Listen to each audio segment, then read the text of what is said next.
Nous allons nous tenir debout afin de lire la parole du Seigneur. Jérémie 8, verset 7. La Bible dit, « Même la cigogne connaît dans les cieux sa saison. La tourterelle, l'hirondelle et la grue observent le temps de leur arrivée. Mais mon peuple ne connaît pas la loi de l'Éternel. » Daniel 7, 25 à 26. Il prononcera des paroles contre le Très-Haut. Il opprimera les saints du Très-Haut. Il s'agit de l'Antichrist.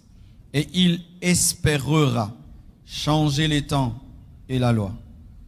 Et les saints seront livrés entre ses mains pendant un temps, une année, des temps, 2 ans, et la moitié d'un temps, 1 année et demie. Ça fait 3 ans et demi, le chiffre précis du règne de l'Antichrist. Puis viendra le jugement, et on lui ôtera sa domination qui sera détruite et anéantie pour jamais. Asseyez-vous, s'il vous plaît.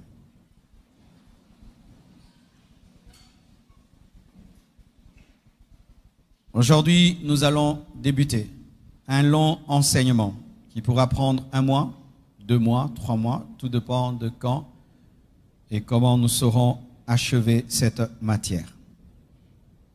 Comment entrer et demeurer dans une nouvelle saison?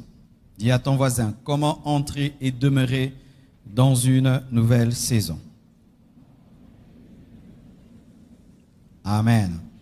Et aujourd'hui, je vais seulement introduire sur c'est quoi une nouvelle saison et je vais vous partager 2 ou 4 versets de base sur lesquels je vais m'appuyer pendant ce séminaire. Ce sera tout pour ce matin.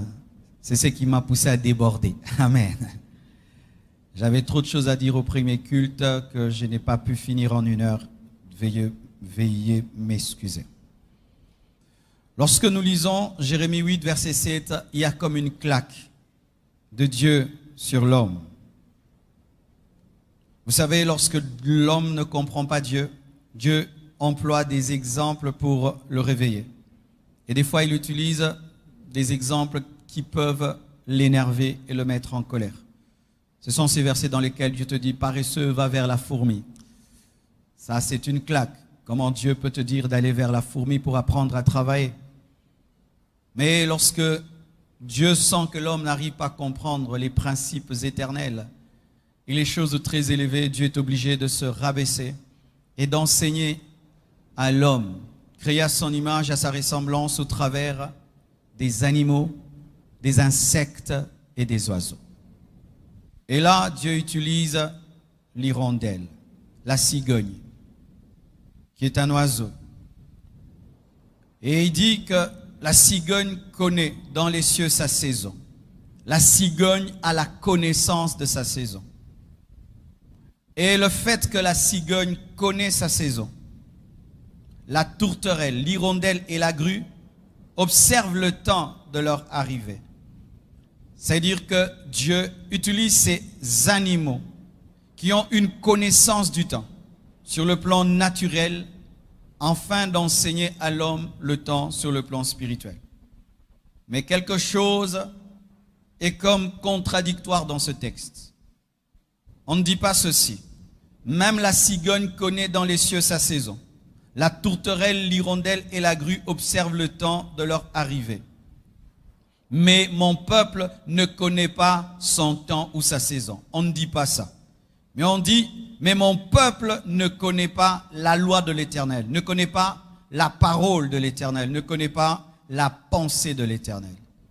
Pourquoi Dieu ne parle pas du temps et de la saison lorsqu'il s'agit de son peuple et parle du temps et de la saison lorsqu'il s'agit de la cigogne, de la tourterelle, de l'hirondelle, de la grue? C'est parce que pour les animaux et les oiseaux, le temps naturel leur fait entrer dans une nouvelle saison. Donc lorsque c'est la saison sèche et on entre dans la saison de pluie, la tourterelle, la cigogne change de saison parce qu'elle vit dans le naturel. Mais pour ce qui est de l'homme, le changement des saisons naturelles n'est pas synonyme d'un changement des saisons spirituelles. C'est pourquoi Dieu au lieu de parler du climat, parle de la révélation de la parole, car c'est la révélation de la parole qui change les saisons. C'est pourquoi avant que Dieu ne nous introduise en tant qu'Église dans une nouvelle saison, il envoie un enseignement parce que c'est la connaissance de la parole qui change les saisons dans la vie d'un homme. Alléluia. C'est la connaissance des saisons dans la vie d'un homme qui change. C'est la connaissance de la parole dans la vie d'un homme qui change ses saisons. Si tu ne connais rien pendant la saison de pluie, tu ne connais rien pendant la saison sèche. Même si on change de saison, un pauvre en hiver est pauvre au printemps. Même si on change de saison, un pauvre dans la saison de pluie est pauvre dans la saison sèche. Ta vie ne dépend pas du calendrier, ne dépend pas de la saison sèche et de la saison de pluie, mais ta vie dépend de la connaissance, de la révélation, de la parole et de la pensée de Dieu. Ce qui fait, frère, que crier « ma vie va changer » sans connaître une nouvelle chose ne fera rien. Parce que c'est la nouvelle connaissance qui change nos vies. Lorsque Dieu veut changer la vie d'un homme, il lui donne une nouvelle connaissance. Et c'est cette nouvelle connaissance qui changera ta vie. Lorsque tu annonces des choses nouvelles sans chercher à connaître des choses nouvelles, tu ne vivras pas des choses nouvelles. Parce que Dieu ensémence ta vie par la connaissance avant d'engendrer le changement. C'est pourquoi au commencement était la parole. La parole amène la création du soleil, amène la création de la lune. Il faut d'abord connaître pour devenir riche. Il faut connaître pour être prospère. Il faut connaître pour être en bonne santé. Il faut connaître pour être puissant. Il faut connaître pour faire des miracles. Il faut connaître pour se sanctifier. Il faut connaître pour être sauvé. Il faut connaître pour être enlevé. Il faut connaître pour être élevé. Il faut connaître pour que ta vie change. Alléluia. Qu'est-ce qui a changé nos vies? Parlons même en levant le côté spirituel. Parlons du côté humain. C'est la connaissance. La connaissance du charbon a permis qu'il y ait des trains. La connaissance de l'acier a permis que l'homme puisse bâtir des gratte-ciel. La connaissance de l'aéronautique a permis qu'on puisse avoir des avions. La connaissance de la technologie a permis qu'on ait des téléphones. Hier, pour te parler, je devais t'envoyer une lettre, mais aujourd'hui, je t'envoie un WhatsApp. Nos vies ont changé par la connaissance. Si la connaissance intellectuelle peut changer les saisons, la connaissance spirituelle change davantage les saisons. Donne-moi un amen. C'est pourquoi vous devez être les amis des livres, les amis de la Bible, les amis des connaisseurs, les amis des personnes sages, les amis des personnes intelligentes. Vous devez être des hommes qui posent des questions, qui observent, qui posent des questions, qui observent, qui méditent, qui méditent, qui méditent, qui réfléchissent. Et je vous assure, vos vies changeront. Donne-moi un amen que je te parle. Lorsque Dieu veut te bénir, il te permet de connaître. Frère, un jour Oyedepo a lu le livre d'un pasteur américain qui a enseigné sur la richesse. Il finit de lire le livre, il commence à crier dans son salon. Je ne serai plus jamais pauvre, je ne serai plus jamais pauvre. Mais il n'a pas l'argent dans les poches, il n'a pas l'argent dans les banques. Pourquoi il a dit qu'il ne sera plus pauvre? Parce que si Dieu te permet d'accéder à la connaissance, tu as déjà tout. Car la connaissance, car connaître est plus difficile qu'avoir l'argent. Connaître est plus difficile que d'avoir l'argent. C'est pourquoi le diable n'aime pas que tu lises la Bible. Le jour que tu liras un verset de la Bible et tu le comprendras et tu le connaîtras en profondeur, tout ce que tu demanderas, Dieu te le donnera parce que tu sauras demander sur base de cette parole. C'est pourquoi le diable n'aime pas que tu lises. Il n'aime pas que tu aies des livres. Il n'aime pas que tu puisses écouter des personnes qui te révolutionnent, qui te changent. Il n'aime pas que tu sois calme, silencieux pour méditer et ruminer la parole de Dieu qui va engendrer le rhéma.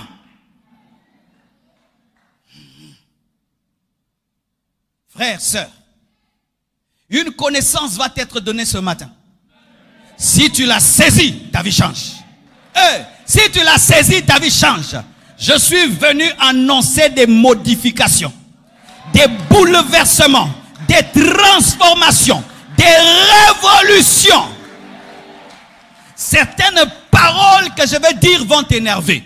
D'autres vont te donner l'envie de me gifler. D'autres vont te donner l'envie de ne plus revenir à l'église. Mais ne fuis pas. Reste là. Quelque chose va t'atteindre. Ta vie changera. Lorsqu'on prend la farine, on la met dans un four. La chaleur dérange la farine. Mais si la farine supporte la chaleur, elle sortira comme un gâteau. Elle sortira comme un pain. Et si tu supportes cette parole, tu sortiras transformé, révolutionné, changé au nom de Jésus-Christ de Nazareth. Nous devons prier dans notre pays pour que toute la population aille étudier. Nous devons prier dans nos églises que tous les fidèles puissent lire la Bible de Genèse à Apocalypse. Nous devons prier que Dieu nous donne un esprit de lecture. Un esprit de lecture, surtout nous les Africains.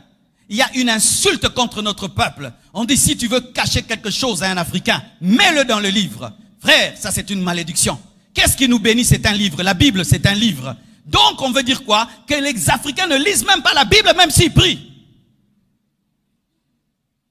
Allez chercher des livres, allez lire. Un homme qui veut réussir doit avoir un livre de chevet. Doit toujours avoir un livre. Tu finis de lire, tu lis un autre. Ces derniers temps, moi, je lis même 3 livres au même moment, 4 livres au même moment. Tu finis celui-ci, tu n'as pas fini, tu as envie de l'autre. Et puis. Ça fait que tu deviens saturé de connaissances. Et cette connaissance commence à te hanter. Et tu ne penses qu'à ça. Et que ça commence à modifier ton caractère, ta manière de parler, ta manière de penser. Et tu engendres le succès. Qu'est-ce que tu es en train de lire ces derniers temps? Qu'est-ce que tu es en train de lire ces derniers temps? Toi qui veux une nouvelle saison, qu'est-ce que tu es en train de lire ces derniers temps? Quel est le livre que tu as en main? Qu'est-ce que tu es en train de lire ces derniers temps? C'est ce qui va déterminer ta saison. La connaissance, c'est celle qui amène le changement. J'ai étudié un pays, le Japon. Les Japonais n'ont pas de diamants.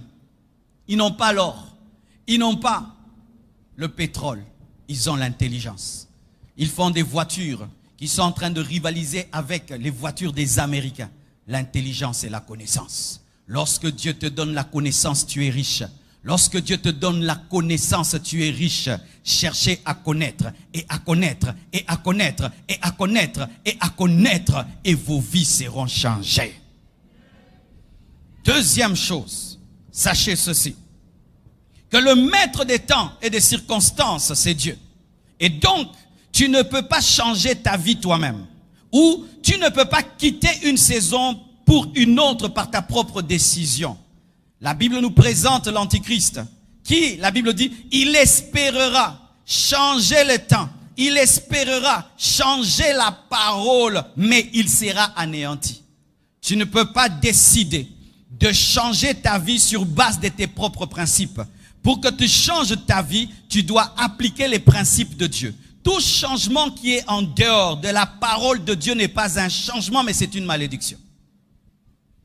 C'est pourquoi je suis contre les enseignements de motivation qui sont donnés sur Internet, dans lesquels on dit à l'homme, tu peux réussir sans Dieu. Ça, ce n'est pas la parole de Dieu. L'homme ne peut pas réussir sans Dieu. Car si tu cherches à réussir sans Dieu, tu vas réussir avec le diable. Et réussir avec le diable est une malédiction parce que c'est une escroquerie. Donnez-moi la main maintenant, je vais parler des choses qui ne font pas dire amen. Donnez-moi la main que je dise des choses qui ne font pas dire amen. Frères et sœurs, si Dieu a dit que pour être grand, tu dois être humble, si tu es grand sans être humble, tu es un tricheur. Toute élévation sans l'humilité est une élévation satanique et démoniaque et destructrice. Si Dieu t'a dit que toi, pour que je t'élève, tu dois abandonner le péché, mais si tu forces l'élévation, ce n'est pas l'élévation. Tu veux modifier les temps et les saisons. Olingyo créé yomoro saison ya elanga. Donne-moi la main, je vais t'expliquer. Imaginez que nous sommes dans la saison de pluie où il fait chaud. Toi, tu décides de créer la saison sèche alors que Dieu ne l'a pas créée. Tu t'habilles en cuir, tu t'habilles en velours. Tu es fou ou tu n'es pas fou. Toute élévation par tes propres efforts sans Dieu est une folie parce qu'à la fin, tu seras détruit par ce que tu as créé. C'est pourquoi les nations européennes qui ont cherché un développement sans Dieu, un développement dans l'athéisme, sont en train d'engendrer des monstres aujourd'hui. Ou vraiment, les choses qui arrivent aujourd'hui. Aujourd'hui, vous savez qu'une femme peut garder la sémence de son mari. Son mari meurt, elle garde dans le congélateur la sémence de son mari et puis elle tombe enceinte de son mari qui est mort. Vous voyez ces choses-là, d'être intelligent et développé sans Dieu. Maintenant, cet enfant-là, quand il naîtra, on va dire, tu es né comment? Je suis né après la mort de papa. Aujourd'hui, les hommes se développent sans Dieu. Ils ont l'intelligence sans l'éthique. Ils ont le développement sans l'éthique. C'est en train de créer des monstres en Europe. Une société où deux femmes vont acheter une sémence. Elles mettent dans le ventre et puis elles accouchent. L'enfant naît. On lui dit, tu n'as pas de papa. On t'a acheté dans une boutique. L'élévation ne vient que de l'Éternel. La vraie prospérité ne vient que de l'Éternel. Si tu enlèves Dieu de ton succès, ce n'est plus un succès. Si tu enlèves la présence de Dieu du jardin d'Éden, ce n'est plus le jardin d'Éden.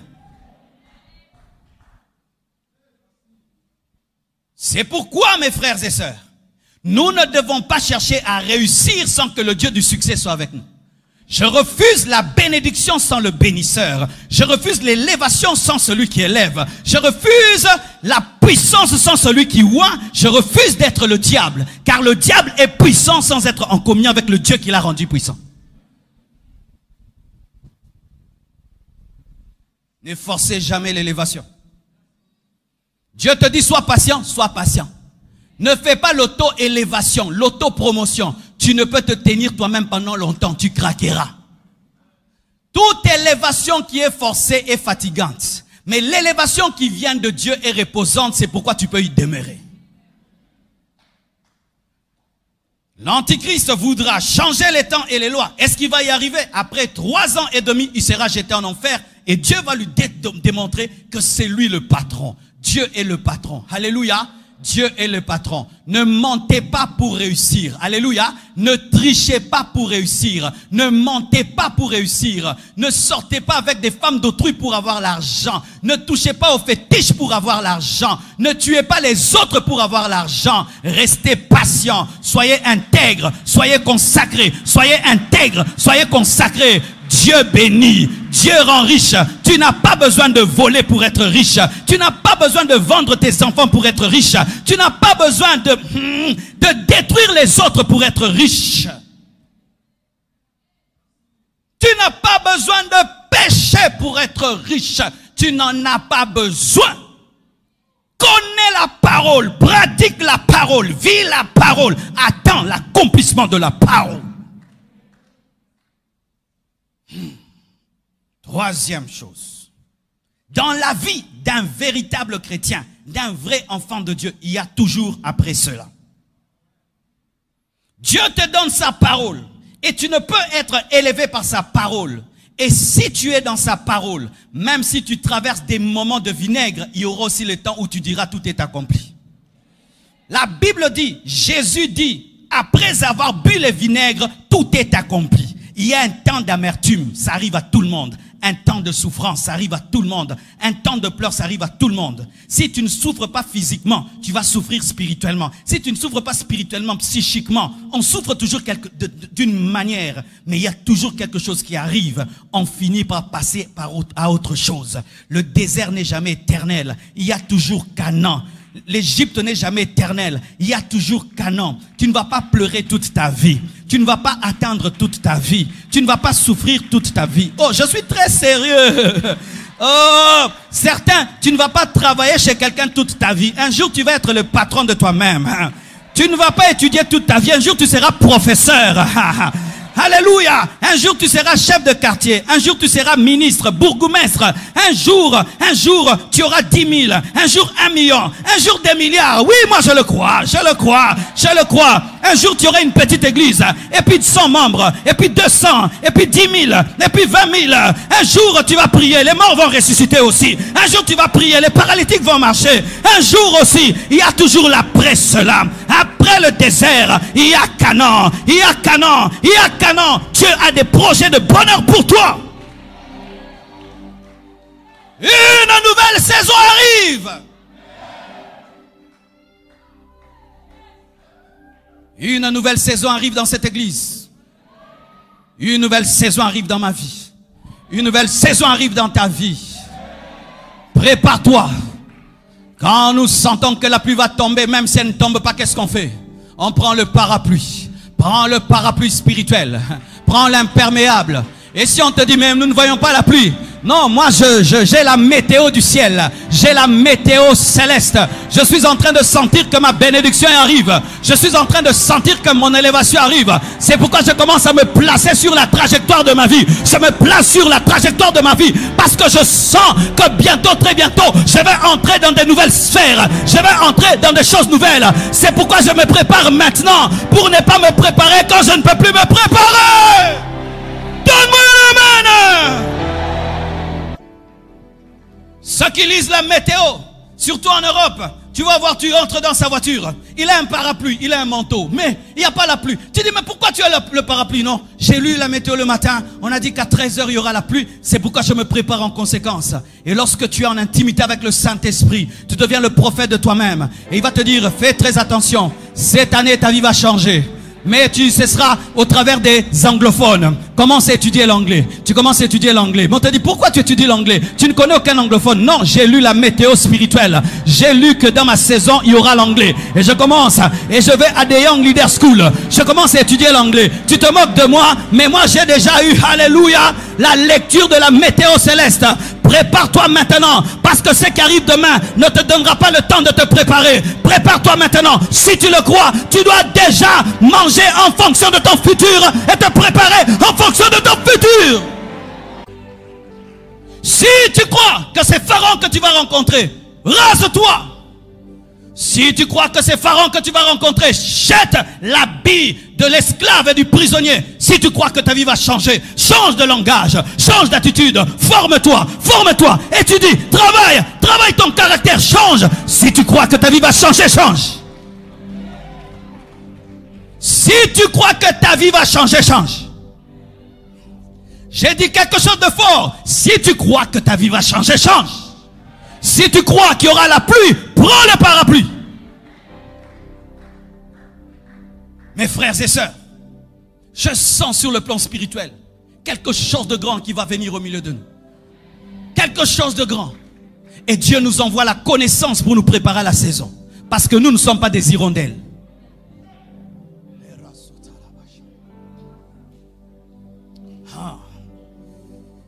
Et cette saison, ce n'est pas seulement une saison spirituelle.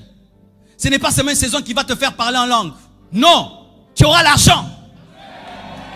La Bible dit, je souhaite que tu prospères à tout. Si Dieu dit tout, pourquoi moi je veux dire seulement les spirituels? Je veux une nouvelle saison spirituelle. Je parle en langue, je prie, les malades sont guéris, j'arrache les béquilles, mais je construis des maisons aussi, mais je voyage dans le monde entier aussi, mais j'ai réussi dans mes études, mais j'ai la joie, mais j'ai un couple heureux, j'ai des enfants heureux, j'ai des amis heureux, j'ai des relations, j'ai des connexions. Tout ce que je fais prospère. Je touche les spirituels, ça prospère. Le matériel prospère, le financier prospère, le ministère prospère, les affaires prospèrent. À tous égards, à tous égards, à tous égards. Ne te limite pas si Dieu ne t'a pas limité. Ah, ne te limite pas si Dieu ne t'a pas limité. La gourmandise spirituelle est acceptée. Tu prends l'entrée, tu prends le dîner, tu prends le dessert. La gourmandise spirituelle. Pourquoi tu ne manges que le dîner alors qu'il y a le dessert? Oh, moi je veux seulement le ciel. Oui, mais Dieu te donne aussi le dessert, une belle voiture. un bon quartier, un bon travail, la joie dans ton couple, des beaux enfants. Ça c'est le dessert. Mange le dessert même s'il y a le plat principal.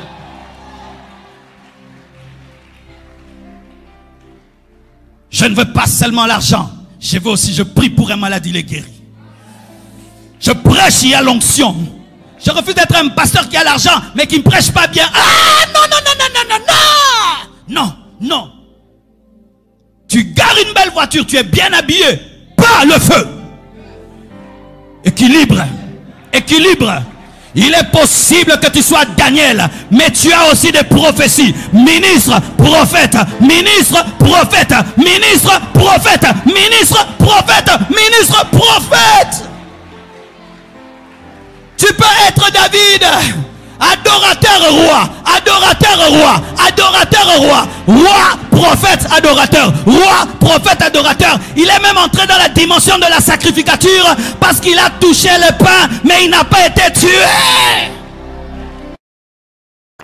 Et la Bible dit que nous sommes un royaume de sacrificateurs. La sacrificature, le spirituel, la prière, le jeûne, la sainteté, la consécration, la royauté des quartiers, des immeubles. Je veux la royauté, je veux la sacrificature. Jésus est souverain sacrificateur selon l'ordre de Melchisédek. Melchisédek était un roi sacrificateur. Pourquoi tu vas te priver ce que Dieu donne? Oh, moi je veux seulement la royauté. Non, tu peux aussi être un roi. Ouin. Tu peux être un roi, tu as des visions. Dieu te révèle le plan économique, micro et macroéconomique en esprit. Il t'envoie un ange, il t'envoie Gabriel pour te révéler comment sortir le Congo de la misère. Et tu appelles tes ministres, tu leur dis, alors que je dormais, le Saint-Esprit m'a dit que pour sortir ce pays de la misère, nous devons commencer au Bas-Congo parce qu'il m'a révélé qu'il y a une matière première qu'il a. Ah! Que cela nous arrive! À tous égards. Il te donne l'intelligence. Tu réussis à l'école. La force, tu es en bonne santé. Tu es bien habillé. Tu es bien parfumé. Tu roules bien. Tu dors bien. Tu lis la Bible. Tu jeûnes. Tu pries. Tu évangélises dans les marchés. C'est beau. C'est beau. C'est beau. C'est beau.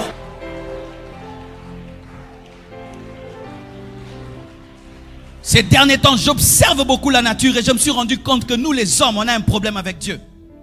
J'ai un paon chez moi, mes frères. Le paon est beau, hein? Amen, hein? Quand il veut faire le vantard, il fait ça. Tu vois. Tu dis, Dieu, tu as donné tout ça à un animal. Qu'est-ce qu'il va en faire? Il va faire quoi de ça?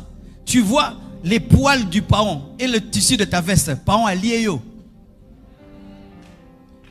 Regarde les oiseaux, regarde leurs plumes, regarde ta veste. Mieux habillés que toi. Qu'est-ce qu'ils ont à gagner? Ce ne sont pas des prédicateurs et des enseignants bien habillés comme ça. Maintenant, moi, les prédicateurs, je vais mal m'habiller au nom de la sainteté. Hein? Au nom de la sainteté, je vais mal m'habiller, alors que Dieu habite très bien comme ça les oiseaux et les plantes. Au nom de la sainteté,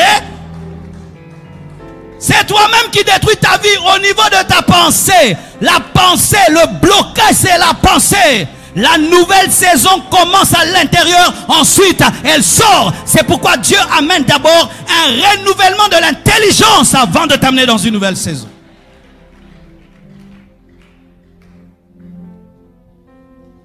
Est-ce que je peux parler maintenant? Et d'ailleurs, c'est seulement là que je vais m'arrêter. Qu'est-ce qu'une nouvelle saison? Une nouvelle saison, c'est un changement, un bouleversement dans ta vie. Dis changement. Bouleversement. Qui veut changer?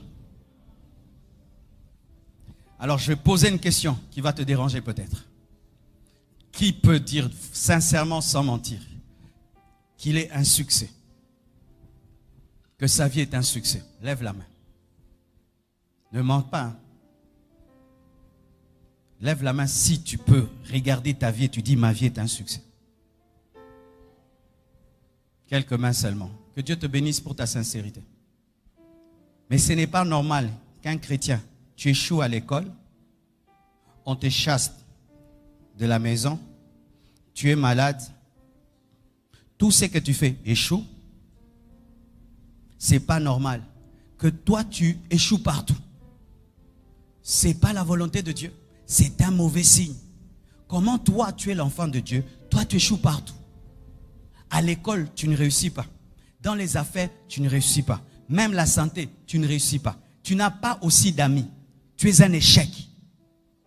Mais Jésus a dit tout est accompli. Tu es une contradiction de la Bible. Ah oui, nous devons bien parler. Si tu vois mon enfant oracle, tu le trouves sans chaussures, avec un pantalon troué, tu vas dire que c'est normal? Maintenant, toi, tu es l'enfant de qui? Maintenant, quand on te regarde, est-ce qu'on glorifie Dieu? Oui, quand on te regarde, est-ce que ta vie glorifie Dieu? Les gens avec lesquels tu étudies, est-ce qu'ils disent que tu as une intelligence de l'onction? Parce que l'onction donne aussi l'intelligence. Oh oui, j'ai fait un examen il y a 2 jours, j'ai eu 92%. Pasteur que je suis, 92%. J'ai avalé un livre de 86 pages de psychologie. Toi, tu n'as pas d'amis, tu n'as aucune relation, tu échoues dans tout ce que tu fais, les affaires, les études, les fiançailles, tout. Partout, toi, tu échoues.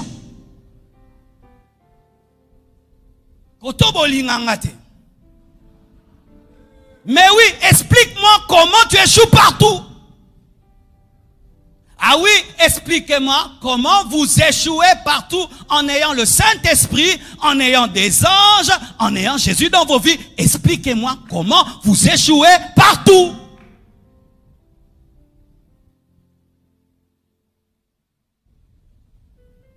Ah, vous voyez, les chrétiens ne se posent pas de telles questions.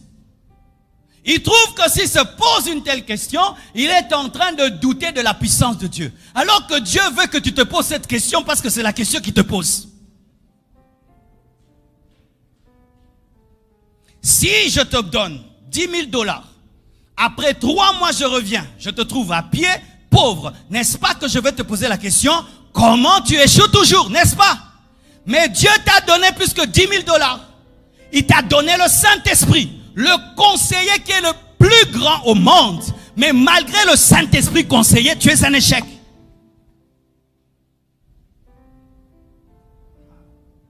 Comment tu peux avoir dans ta vie la personne la plus importante, mais ta vie est un échec? Comment tu peux avoir dans ta vie le meilleur de tous les conseillers, ta vie est un échec? Comment tu peux être le fils du roi des rois, ta vie est un échec? Alors plaçons le lieu du problème. Est-ce que le problème est au niveau de Dieu ou à ton niveau? Répondez-moi s'il vous plaît. Au niveau de Dieu? Au niveau de qui? Disons-le plus fort. Hein? Dites plus fort. Est-ce que c'est vrai que tu crois que c'est toi? Ce n'est pas le voisin du quartier? Ce n'est pas l'oncle de la famille? Ce n'est pas le gouvernement de la RDC? C'est toi? C'est toi? C'est le premier pas pour changer.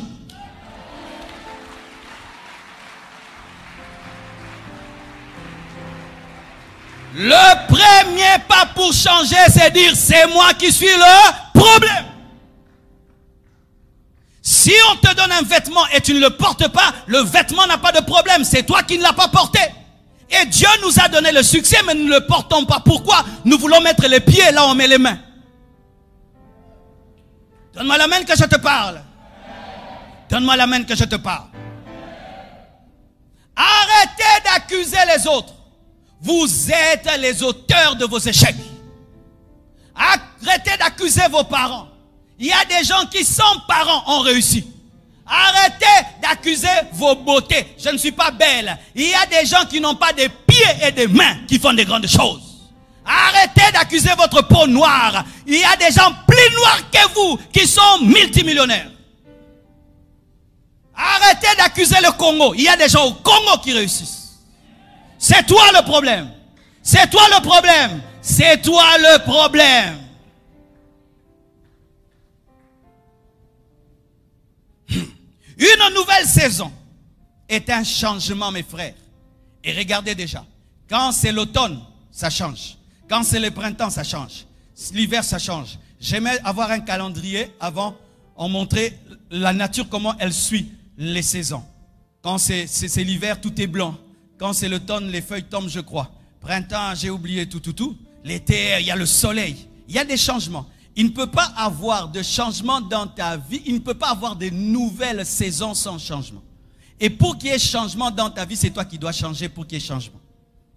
Alors voici le premier changement que tu dois faire dans ta vie. Tu dois changer l'heure où tu te réveilles. Frère, si tu veux réussir dans ta vie, commence à te réveiller à 4 heures du matin. Commence à te réveiller à 4 heures du matin. Pourquoi? Parce que les gens qui se réveillent à 12 heures, si tu as vécu 50 ans, tu as dormi 25 ans et tu as vécu 25 ans. Donc tu es venu sur la terre pour dormir. On reconnaît les hommes qui veulent changer par leur rage le matin. Un homme qui veut changer, on le voit le matin. Tu sens que Azo Kansaba, athlète, tu vois les athlètes qui attendent.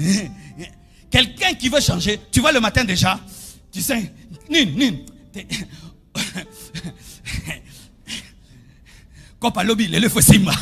Alléluia.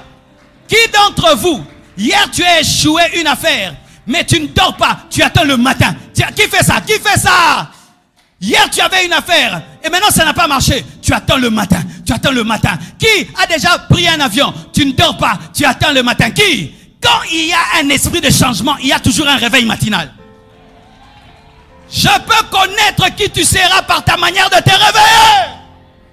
Et les hommes qui croient à une nouvelle saison se réveillent le matin et se réveillent enragés. Tu ne dois pas te réveiller. Encore aujourd'hui, je dois aller au travail. Encore aujourd'hui, d'aller au travail. Aujourd'hui, je vais impressionner mon chef. Aujourd'hui, je vais résoudre ce dossier. Et je t'assure, ta vie changera. Réveillez-vous le matin. Réveillez-vous le matin. Réveillez-vous le matin. Réveillez-vous le matin. Deuxième chose, tu dois changer ta manière de t'habiller.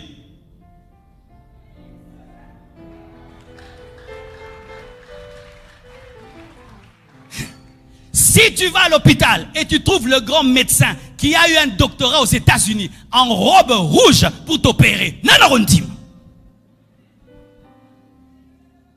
pourquoi tu ne vas pas accepter? Parce qu'un médecin ne s'habille pas en rouge. Donc à cause du vêtement, tu vas refuser la qualification du médecin. Pareil aussi. Tu sais pourquoi des fois on ne te donne pas le travail? Tu as un col très sale. Tu as des habits sales. Et toi tu veux que je t'engage? Tu ne sais pas déjà prendre soin d'une chemise en coton. Toi, tu vas prendre soin de mon argent. Je ne t'engagerai pas. Tu es un irresponsable. Car celui qui est fidèle en peu de choses, on lui confiera des grandes choses. Donne-moi la main que je te parle. Quelqu'un veut épouser ma fille. Il vient avec les pantalons de Jamousquette là maintenant d'aujourd'hui. Avec un body en cuir. Même si tu es l'enfant de Bill Gates, tu ne vas pas épouser ma fille. Bilamba ne zobangisa. Donne-moi la main, hein? Même toi, ma soeur, tu ne te maries pas. Pourquoi? Tu es une femme sérieuse, mais tu t'habilles comme une prostituée. Alors ceux qui cherchent les femmes te fuient, mais ceux qui cherchent les filles te cherchent.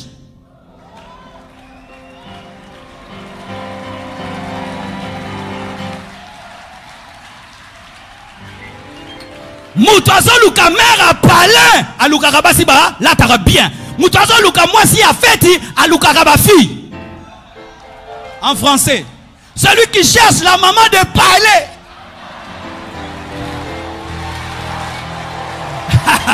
Cherche une fille qui s'habille bien. Mais celui qui cherche une femme pour la boîte de nuit, cherche une femme qui s'habille mal. Toi, tu veux finir dans une boîte de nuit ou dans une maison? Tu veux finir où, ma soeur? Ma soeur, tu veux finir où? Tu veux finir où? Dans une maison? Dans une maison. Habille-toi maintenant comme une maman. Et donne-moi la main.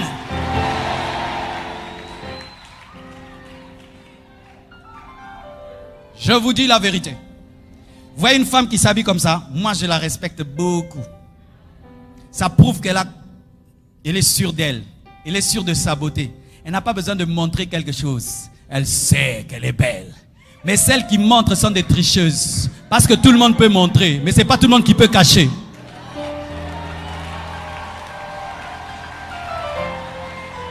Je vais dire des choses dans ces séminaires. Je vais dire des choses. Frère, vous devez savoir ceci. Même vous les hommes. Habillez-vous bien. Arrêtez de porter. Toi, tu es taille 42. Tu portes 52. Arrêtez ça. On ne va pas t'engager. On ne va pas t'engager. Habillez-vous sur mesure. 40 c'est 40. 42 c'est 42. Arrête de porter les habits de ton père. Les habits de ton grand frère. Là, ta bilamba taille na yo. Donne-moi la main. Tu vas dire, pasteur est en train de délirer. Regardez l'antilope. C'est comment? Sur mesure. Le lion, sur mesure. La girafe.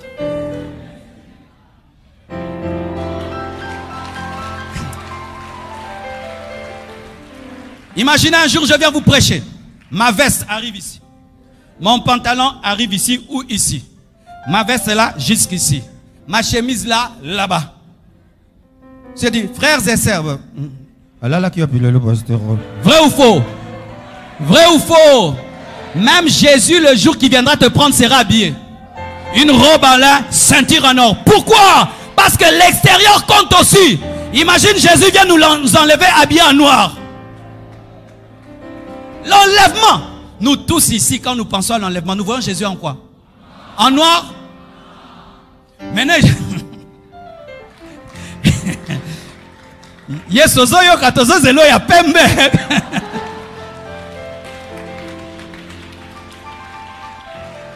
imagine maintenant, tu as enlevé Jésus, la robe en noir. On va dire, Jésus, arrête un peu l'enlèvement là. On fait une réunion. Est-ce que c'est lui ou c'est l'antichrist? Pourquoi? Même le vêtement compte. Un homme qui a réussi dans sa vie a dit ceci. Vaut mieux avoir une seule veste qui te va que porter 10 vestes qui ne te vont pas. Vaut mieux avoir une seule chemise bien que 1000 chemises abîmées. Pourquoi? Parce qu'avant que quelqu'un ne t'engage, il consomme ton image. Oui, Dieu lui voit le cœur. Les hommes qui vont t'engager, te donner un travail, te donner sa fille, lui voit voir ton apparence extérieure. C'est pourquoi arrêtez d'être négligent et désordonné dans votre manière de vous présenter aux hommes. Tu vas dans un restaurant, tu trouves les serveurs, des taches rouges ici, de l'huile. Tu vas manger? Est-ce que tu étais allé manger l'habit? Mais pourquoi tu ne manges pas? Parce que s'ils ne peuvent pas veiller sur leurs vêtements, est-ce qu'ils vont veiller sur ta nourriture? Pareil aussi, tu as des longs ongles avec plein de saleté dedans. Tu ne penses pas qu'on voit ça? On voit. Le long que tout le monde a au Tchéboué.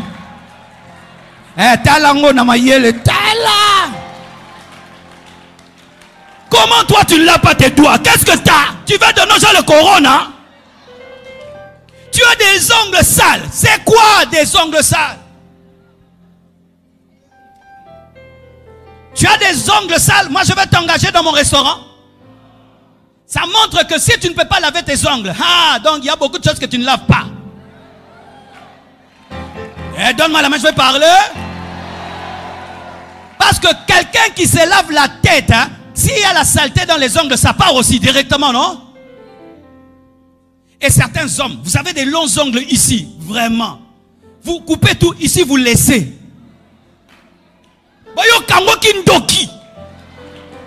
Mais c'est quoi ça que tu as? J'ai un ami, il est allé quelque part, on l'invite. C'était pour le bénir, lui donner beaucoup d'argent. Et quand il veut partir, Dieu lui dit, ne porte pas ta chaînette. Il a dit, je vais porter. Et il part. Alors il avait un tic, quand il causait avec quelqu'un, il touchait sa chaînette, faisait ça. Alors les gens le regardaient. Et puis on dit, pasteur, on va t'appeler demain. On ne lui a jamais plus rien donné. Pourquoi? Parce que pour eux, un homme de Dieu n'est pas dans les chaînettes et dans les bijoux. Et Dieu lui avait dit, ne porte pas ça. Lui, il s'est entêté, il a raté une offrande qui pouvait changer son ministère. L'apparence compte. Donne-moi la main. Si tu veux aussi que ta vie change, change de quartier.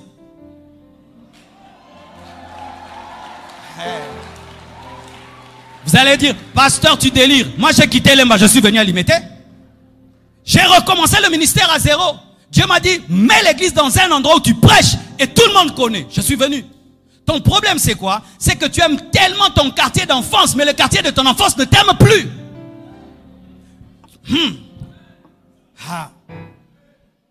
Vous aimez des quartiers dans lesquels on vous communique aucune excellence. C'est bar, bar, bar, bar. Les enfants chantent les chansons de tel et de tel à la maison. Tu ne peux pas te concentrer. Bar du matin au soir. Allez habiter même à Bibois. Là où les parcelles sont moins chères, mais il y a la paix et la concentration qui a habité, je ne vais pas citer le nom, certains endroits où tout tire l'homme vers la médiocrité. Ok, tu aimes beaucoup ta maison. Ta maison là va changer ta vie. Tu as besoin d'être dans un quartier où quand tu sors, tu vois il y a la paix. Quand tu veux te concentrer, tu te concentres. Quand tu dois dormir, tu dors. C'est pourquoi tu vas remarquer que les hommes qui réussissent déménagent beaucoup jusqu'à trouver. Jusqu'à ce que tu vas trouver Rehoboth. Ne t'attache jamais à une maison. Attache-toi à la paix.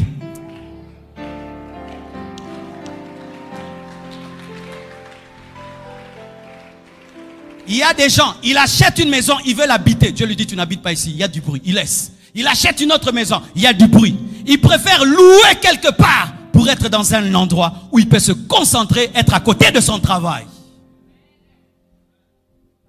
Alors surtout pour vous, qui avez déjà l'âge de quitter vos parents, vous c'est pire encore.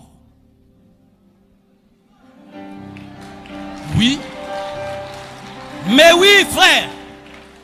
Donne-moi la main.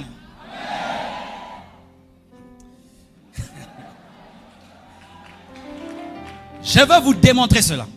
Tu prends un jeune garçon de 30 ans qui est chez papa. Un autre de 30 ans qui habite son ghetto. Je vous dis, celui qui est dans le ghetto va réussir plus vite. Tu sais pourquoi? Celui qui est chez papa. Papa, le. Papa, yaourt, yaourt. Papa, l'ampoule, l'ampoule. Papier hygiénique, papier hygiénique. Mais oui, je sais ce que je dis. Hé, na âge na yo. Bazo sombelo bilo rabongo. Quand il va chercher le travail, on dit, on a déjà engagé. Laissez tomber, papa est là. Mais celui qui est dans son ghetto, s'il n'a pas 20 $, il ne paye pas, on le chasse. S'il n'a pas 20 $, il n'a pas l'électricité. Des fois, il dort affamé. Hé, moutoua bongo. Tu lui dis, viens, je vais te donner le travail à 7 heures. Il viendra à 5 heures du matin. Tu lui dis, rentre, il dit, je ne rentrerai pas. J'ai besoin de ce travail. Tu dois quitter tes parents. Tu dois quitter un environnement qui te donne la paix pour un environnement qui te donne la guerre afin d'avoir la paix.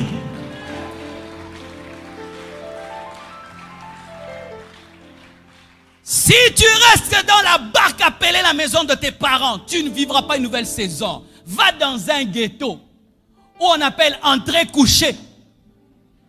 Oui, va dans ton entrée couchée. Mais c'est chez toi. Étant donné que tu as la pression du loyer, la pression de l'eau, la pression de l'électricité, tu ne peux pas jouer avec l'argent. Tu ne vas pas t'engager avec une fille rapidement. Pour qu'on y a mon loyer. Donne la main que je te parle.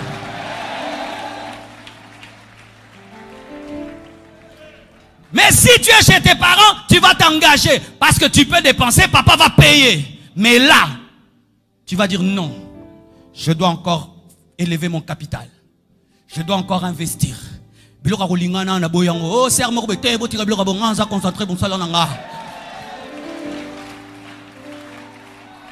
tout ce que je te prêche, moi je l'ai fait. À 24 ans, j'ai quitté mes parents. Je suis allé habiter dans ma maison de 3 chambres à Mbinza. Payant 200 $. Quelle concentration. Des fois, je ne mangeais pas, seulement pour payer le loyer. J'étais devenu un grand restaurateur de chaises. Donc si je viens chez vous, il y a une chaise abîmée, je vous la demande. Vous pensez qu'elle est abîmée, mais moi je la regarde dans la vision de la restauration. Demandez à Maman Blanche, j'avais un beau salon, mais toutes mes chaises avaient une histoire. Elles étaient les chaises de quelqu'un avant moi. Mais moi, je les restaurais, je les réparais. Tout ce qui te garde en paix des fois dans la vie doit être abandonné. Tu dois être dans une situation où tu as le dos contre mur, où tu es obligé de réussir. Si tu ne réussis pas, tu meurs. Je t'assure, tu réussiras. On a dit ceci, que lorsque tu veux attraper un chat, il faut lui laisser un endroit pour fuir. Si tu ne lui laisses pas un endroit pour fuir, le chat, s'il est dos au mur, et il sent que là, il ne peut plus se sauver, il va te tuer. Sois comme un chat qui est contre le mur. Tu regardes là, hé, vieux baby. Et c'est comme l'eau. Et c'est comme l'hôtel, pensa vino bige. Marcelo, awa, soko bundite, vie sili. En français, Marcelo ici. Si tu ne te bats pas, ta vie est finie. Il n'y a personne pour t'encourager, personne pour te soutenir. Il n'y a que toi et Dieu. Et tu te dis, on verra, mais moi je réussirai. Je suis condamné à réussir. Je ne peux pas échouer. Tu sors, l'église ne grandit pas. Tu prêches, ça ne grandit pas. Mais tu dis, ça finira par marcher.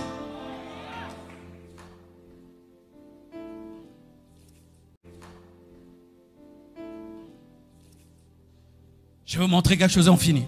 J'ai besoin de 2 frères de la chorale. Dis à ton voisin, tu es obligé de réussir. Dis-lui bien. Dis-lui bien. Plus fort que ça. Plus fort que ça. Ça commence à venir. Ça commence à venir. Vous allez dormir sur vos ventres. Dormez sur vos ventres. Oui. Ok. Ça, ce sont 2 amis. Pauvres. Les 2 sont pauvres. C'est pourquoi ils sont couchés. Les 2 ne réussissent pas dans la vie. Les 2 échouent. Et maintenant, regardez. Frère, tu vas soulever le frère tout en étant couché. Soulève-le.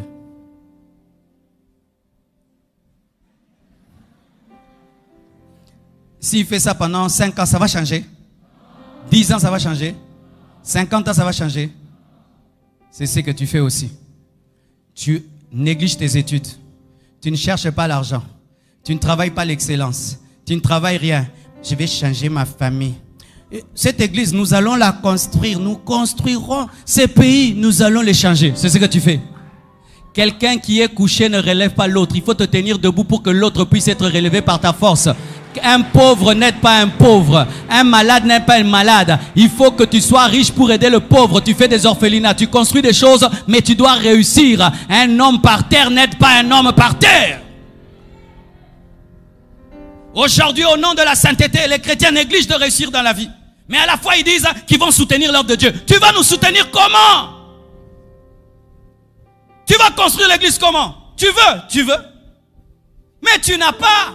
Tu vas aider ta famille comment? Tu vas aider tes amis comment?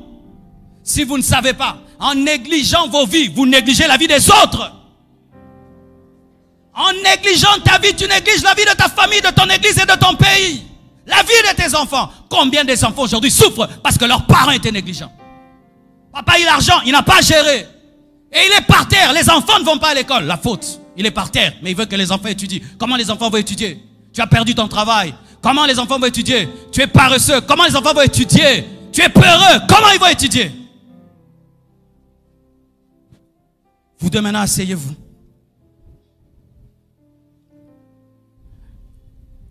Oui, asseyez-vous toujours par terre. Et voilà maintenant. Certains, les parents les ont aidés.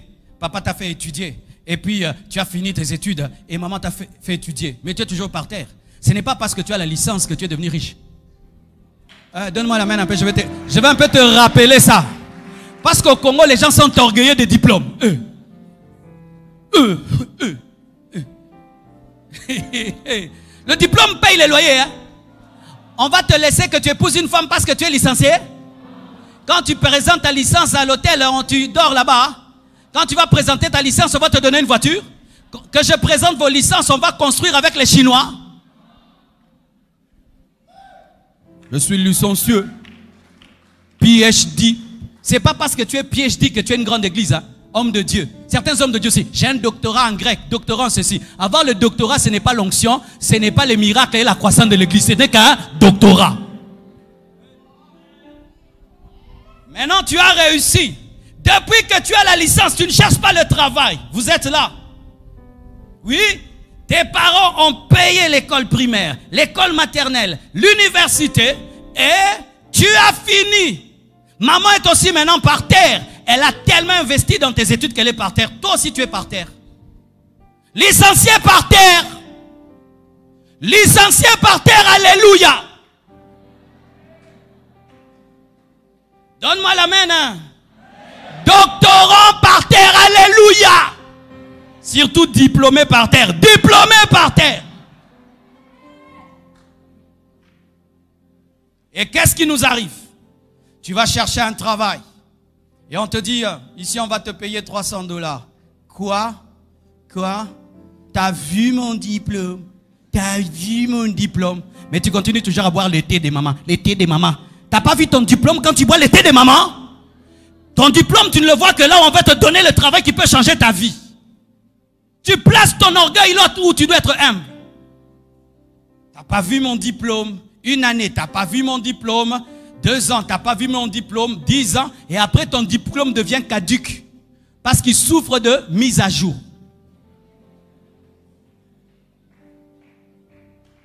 Et maintenant, il devient humble. Et puis, il décide d'accepter même ce travail de $300 et dire, je veux bien faire ce travail. On va me remarquer et progressivement, je deviens grand. Il accepte de s'humilier. Lève-toi. Regardez. Vous avez vu?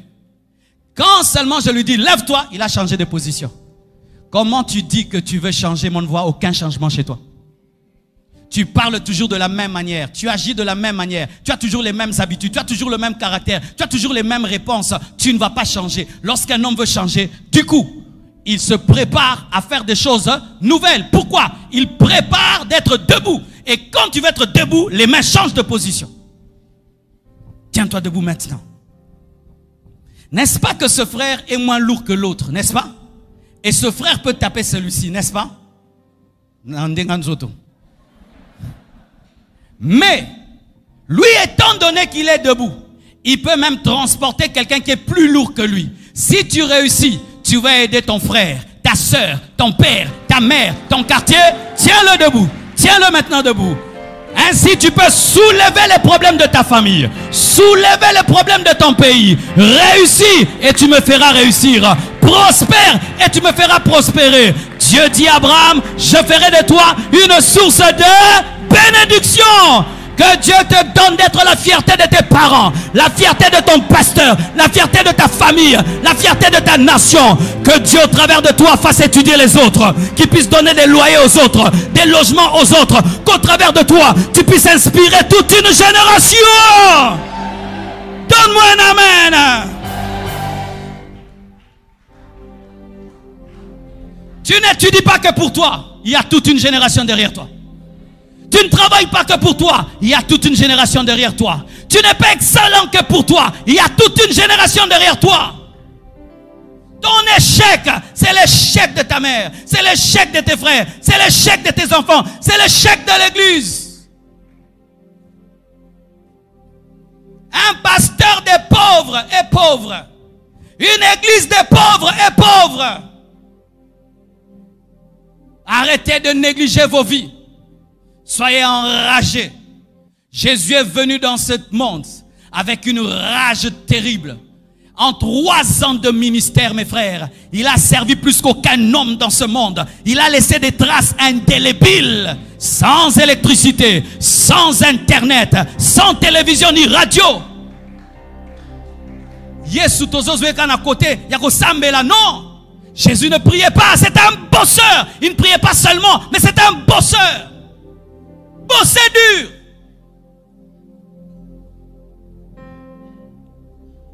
Et je t'assure, quand tu réussis dans ta vie et tu fais la joie de tes parents, c'est un bonheur. Si ça ne t'est pas encore arrivé, mon frère, c'est parmi les grands bonheurs de la vie. ou la mère qui t'a engendré, le père qui t'a engendré, un jour, tu lui donnes la joie. Tu lui dis, repose-toi, moi je vais travailler pour toi. Repose-toi, je m'occupe de toi comme tu t'es occupé de moi. Quand il va te dire, mon fils, que Dieu te bénisse, même si un sorcier, ça ne marchera pas. Même si un sorcier, ça ne marchera pas. Quand tu commences à négliger tes études, vois le Congo. Quand tu commences à négliger ta vie, vois ta famille, tes frères et sœurs. Vois tes enfants et les enfants qui sont en toi. Vois-les et relève-toi et dis, je suis un patriarche. Je ne peux pas négliger. Abraham, le patriarche, est né comme tous les autres. Mais son succès, sa foi, a fait de lui le père de la foi. Toi aussi, tu es un patriarche. Patriarche, prends soin de toi. Il y a toute une génération qui va lire ton histoire et qui va dire, si lui l'a fait, nous le ferons aussi. Que Dieu vous bénisse abondamment. Oh, prions le Seigneur. Alléluia. Élevé, cœur ouvert, grand comme le ciel, t'élevons plus haut, t'élevons plus haut, élevé, cœur ouvert, quand nous prions. Seigneur, nous t'élevons. Ce message t'a révolutionné. Et j'invite seulement les gens qui ont pris la décision de changer. Pas les gens qui ont dit c'est un bon message. Tu as dit, je décide de changer. Vous qui êtes dans les gradins, approchez-vous de l'écran. Vous êtes dans la salle polyvalente, allez vers l'écran. Vous êtes dans la salle H24, allez aussi devant l'écran. Tu es chez toi à la maison, agenouille-toi devant ton téléphone, devant ta télévision. Agenouille-toi devant ta télévision, devant ton téléphone, toi qui nous suis de loin, devant ton ordinateur. Alléluia.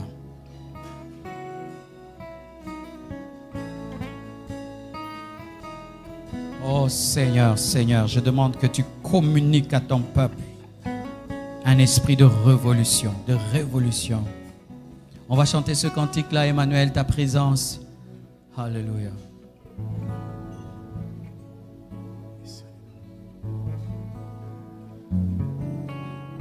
Emmanuel est là, ici présent avec moi. Emmanuel.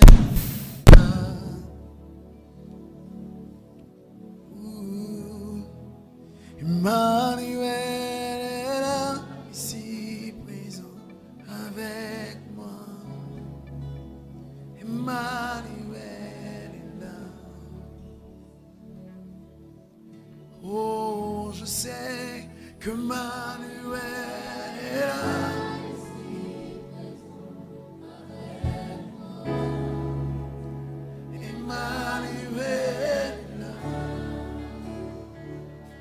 Quand je tourne mon regard au ciel, je sais que Emmanuel est là. Amen. Prends des décisions. Prends des décisions. Des décisions. Quand je tourne ma tête en bas, je sais qu'Emmanuel est là. Si présent avec moi. Yahweh.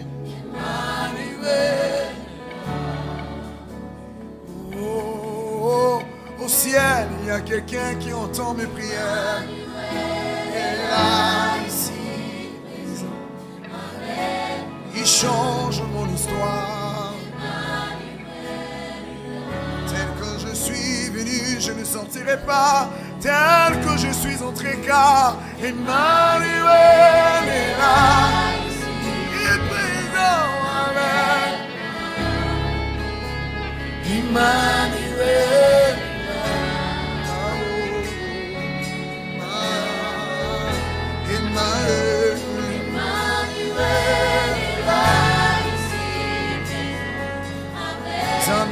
tu m'as monté.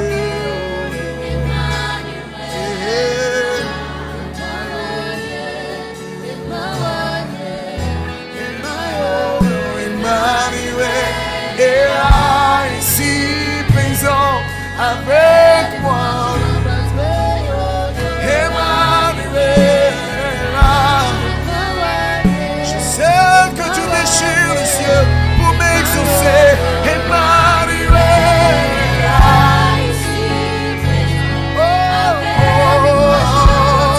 Tu m'as pris, tu seras avec moi. Partout où j'irai. Prions tous, prions, prions, prions. Prie Jésus. C'est lui le maître des saisons. C'est lui le maître des saisons. Prions. Que ta décision soit profonde par le Saint-Esprit. Que ta décision soit profonde par le Saint-Esprit.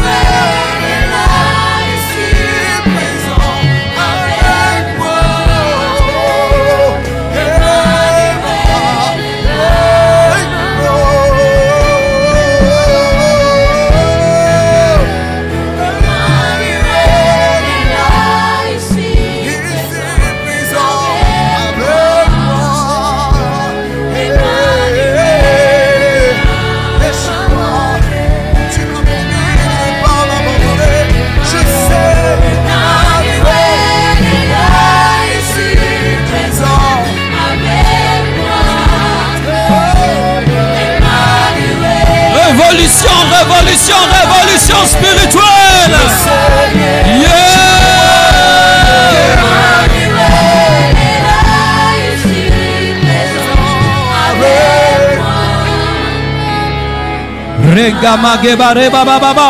Seigneur Dieu de gloire, je demande que tu exauces nos prières et que tu nous amènes à un autre niveau, à un autre niveau, à un autre niveau. Que le Seigneur t'amène à un autre niveau, à un autre niveau. Que tu sois bouleversé, bouleversé, bouleversé, bouleversé. Et que des grandes décisions naissent de cette parole, de ce message, de ce séminaire au nom de Jésus-Christ.